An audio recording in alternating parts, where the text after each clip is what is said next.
Lo prometido es deuda. Dijimos que íbamos a hablar con alguien que está, no sé si ahora, en este instante físicamente, en el corazón financiero del planeta, así se conoce a Wall Street, pero es un hombre que lo conoce desde sus entrañas.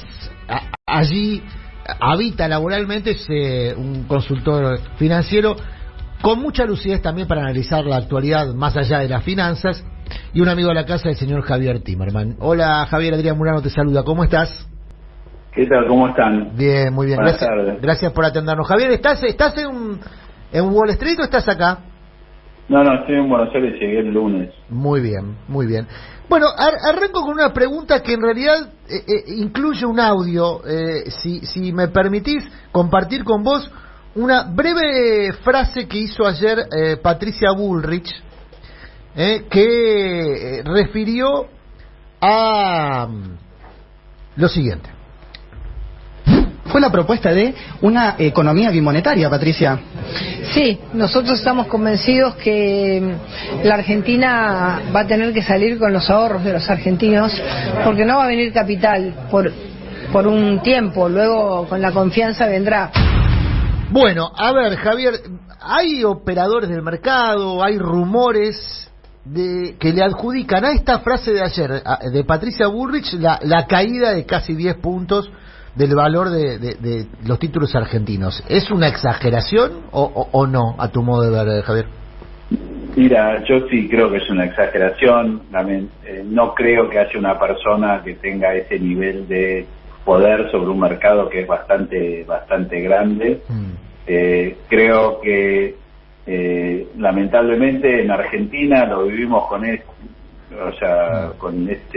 esta oposición, pero también con otras. Muchas veces se dicen cosas que en un mundo globalizado como el que vivimos y donde los capitales se mueven tan rápido, donde todo está relacionado con todo, a veces son medio, tienen un impacto que no deberían tener.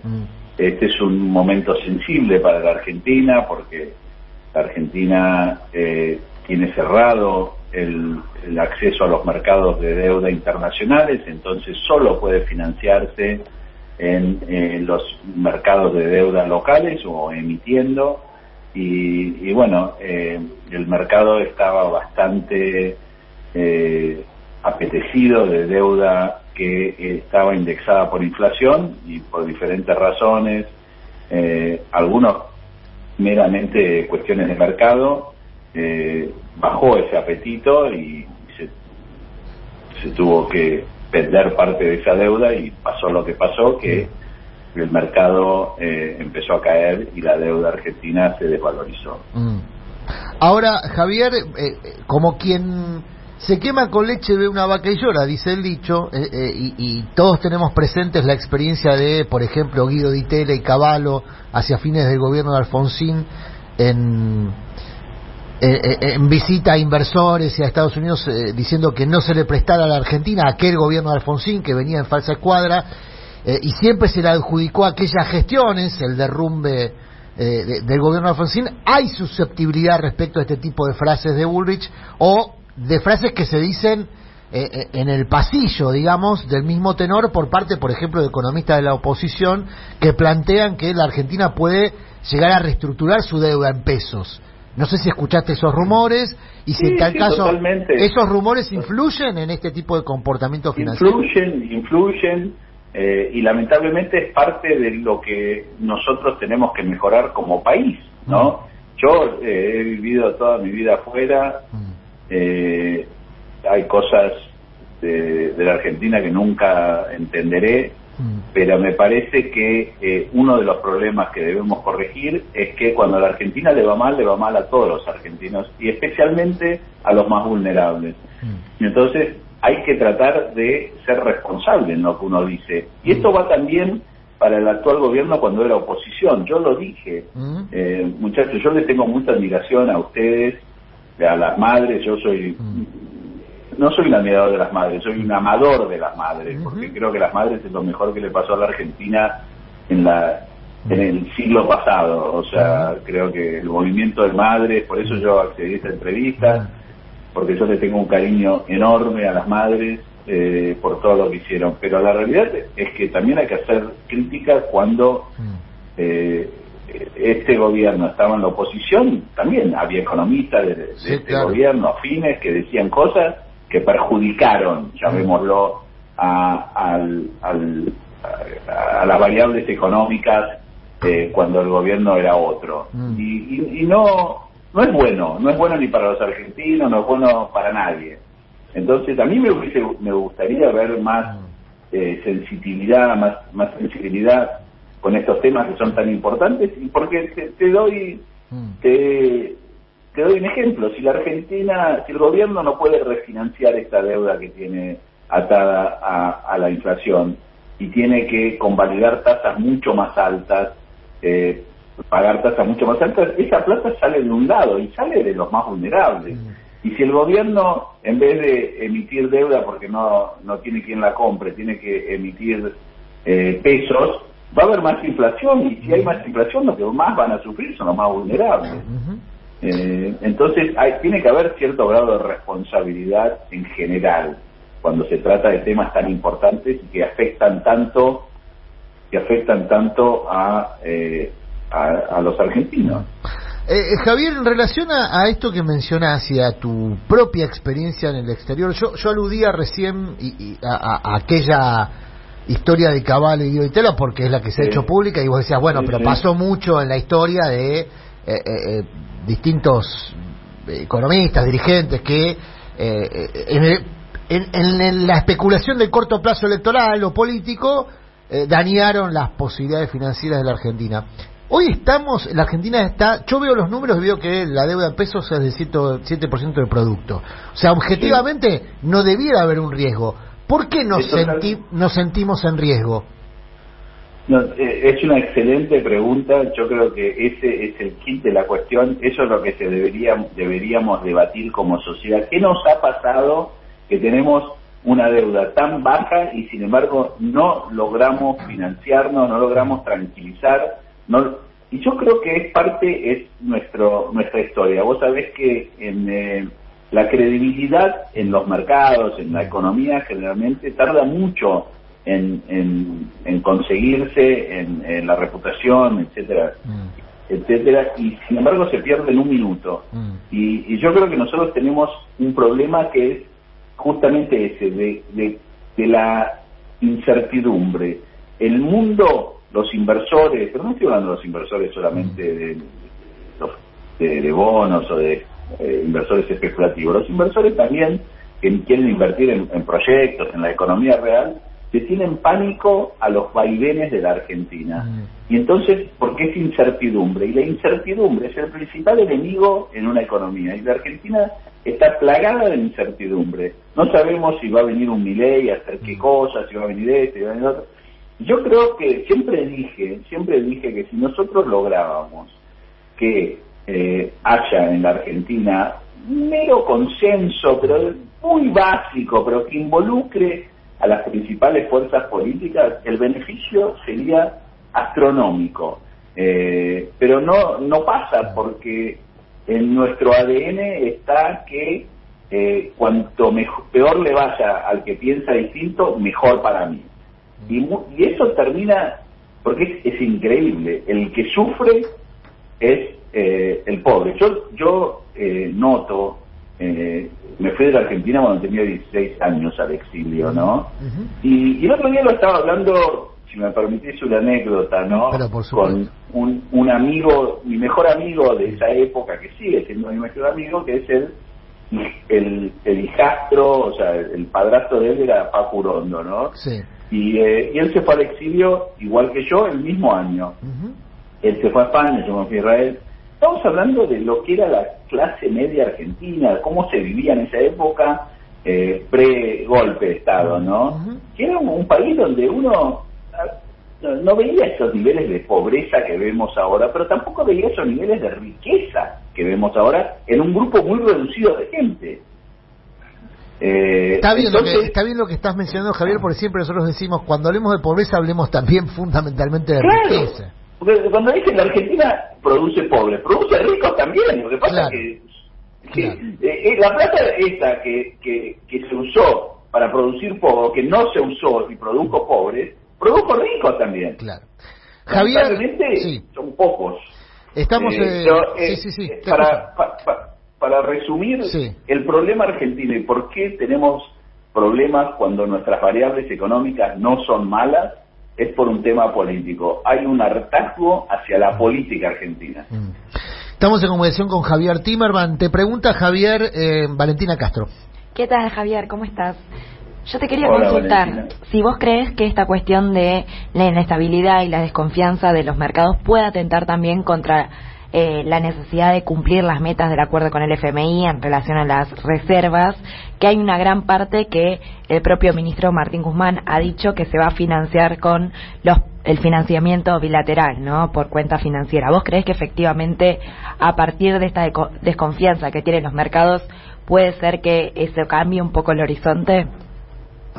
Sí, yo creo que parte del problema, y que por eso creo que el gobierno debería haber actuado antes y no dejado que esta corrida se manifieste de esta manera, pone en peligro, porque el acuerdo con el fondo tiene 3 pilares, se dijo muchas veces: un déficit X, que es 2,5% del producto, un financiamiento limitado del Banco Central y una acumulación de reservas X.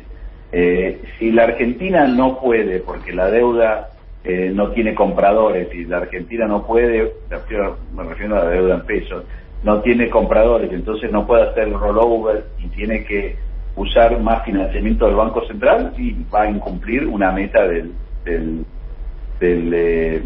acuerdo con el fondo. Si por otro lado decide hacer eso y hay más inflación, eso va a atentar contra la acumulación de reservas, y también porque la brecha se va a ampliar y también va a ser una fuente de incumplimiento. Entonces, todo está bastante ligado. Yo siempre digo que el acuerdo con el fondo fue bastante ingenioso por parte de ambos, de Guzmán y del fondo, porque parece algo que relativamente simple, pero no es nada simple cumplirlo. Entonces, de todas maneras, creo que el fondo se va a manejar más políticamente que por las variables económicas. Si la Argentina incumple, si no es un incumplimiento muy brusco, me parece que a esta altura el fondo va a mirar para otro lado y esperar que haya elecciones. Pero claramente estamos en una situación delicada, porque cualquier variable que deja de funcionar impacta sobre todas las demás. Y lo que ha ocurrido con la deuda en pesos, que pasó de costar inflación menos unos puntos porcentuales a costar inflación más 20, o sea, para que los oyentes tengan una dimensión del problema, digamos que la inflación argentina es, las expectativas de inflación, lo que sea, son 60%, ese era lo que estaba pagando el gobierno por esta deuda, porque era deuda indexada a la inflación. Hoy en día, como hay miedo de reperfilamiento y nadie quiere esta deuda, en el mercado, hoy a la mañana, esta deuda valía inflación más 20 puntos porcentuales. O sea que si el gobierno hoy 9 de junio, quería salir a emitir deuda en pesos, tenía que pagar la inflación, que asumamos el 60%, 50 y pico, más 20 puntos, que es insostenible. Claro. Entonces, hay que decir que Guzmán viene emitiendo deuda en pesos cada mes y medio más o menos, y después el deuda... Pero como el mercado se la había cerrado en diferentes productos, terminó solo emitiendo deuda indexada, que es una deuda cara. Porque vos te das cuenta que estamos con un... O sea, te sube la inflación, remarcan los precios, etcétera, y vos debes más plata. Y no hay forma de deber menos plata, salvo que hagas caer la inflación a niveles dramáticos. Javier, cortito para cerrar. ¿Ves, con los números que vos ves a diario, con los números que tiene la Argentina, más allá de todas estas consideraciones que puntualizaste sobre la realidad política de la Argentina, ¿ves posibilidad de que se ejecute lo que habitualmente se llama un golpe de mercado en la Argentina, un golpe financiero? Porque hay mucho rumor de eso, hay mucha versión sobre una corrida no solamente de títulos como vimos ahora, sino también de tipo de cambio, sobre todo pensando en el año que viene. Miren, muchachos, la verdad es que así como yo soy un abanderado de los derechos humanos, de mencionante lo de las madres, para mí no hay... Lo más importante es la lucha por la memoria, verdad y justicia. Yo trabajé en Wall Street toda mi vida y soy una persona de los mercados. Y yo no creo necesariamente en llamar a una... Es delicado mencionar golpe de mercado. Yo creo que a veces se dan las condiciones por muchos motivos y bueno, termina algo empujando la piedra, ¿no? De todas maneras sí creo que estamos en un sistema político egoísta y bueno, y claramente si al gobierno le va mal, muy probablemente a la oposición le va a ir bien en las elecciones y viceversa. Entonces ahí se cruzan intereses. En un país con otras características, en un país con, por ejemplo, y termino con esto, para darles un ejemplo, yo vivo en Estados Unidos desde el año 82, nunca vi una crisis tan grande como fue la crisis de las hipotecas, ustedes se deben acordar. La crisis de las hipotecas, que fue en el 2008, el sistema financiero americano realmente parecía que se iba a quebrar. O sea, parecía una cosa que uno no decía, no, pero no puede ser. O sea, esto realmente se está derritiendo. En ese momento, el presidente era George W. Bush, que esto era octubre del 2008, había elecciones en noviembre del 2008, los candidatos eran Obama y McCain por el partido de Bush. Y el presidente Bush, en ese momento, para salvar al sistema financiero, mandó al Congreso una ley para que la Reserva Federal inyecte trillones de dólares para salvar a los bancos, salvar el sistema, que no haya un golpe de mercado, como lo decís vos. Y esa ley que mandó Bush al Congreso la aprobaron los demócratas. El voto de los demócratas. Eso porque los demócratas entendían que había que salvar al sistema, y los republicanos, que eran más liberales en lo económico, decían no hay que usar la plata de los pagadores de impuestos para eso. Entonces, lamentablemente en Argentina, si uno dice cosas irresponsables o si hace algo que termina perjudicando a todos, los argentinos no los castigamos en las urnas. Entonces, eso debería cambiar. Javier, muchísimas gracias por este rato que nos dedicaste, Ha sido muy amable, como siempre. Te mandamos un abrazo. Les mando un gran abrazo y disculpen. ¿Por qué? Mi promercadismo. No, bueno, te llamamos porque conoces de lo que hablas, si no hablaríamos nosotros, que igual lo hacemos también, ¿no? Ustedes saben mucho. Hablamos sin saber. Yo te digo la verdad, las preguntas que hicieron demuestran que ustedes saben y saben mucho. No. ¿Puedo decir que me puedo jugar un tirito todavía en Wall Street a ver si le va? Seguro que sí. Mirá, yo soy el único Wall Streetero que apoya a las madres, y ¿por qué no pueden ser ustedes? Escuchame, yo lo de tocarle el huevo al toro lo hice, porque es una tradición. Cuento acá a los compañeros que pasamos Wall Street, tenés que tocar el huevo al toro. Lo hice, no me cambió la suerte, pero es lo más cerca que estuve de un golpe de suerte de Wall Street. Querido, gracias Javier, un abrazo grande. Un fuerte abrazo, muchachos. Chao.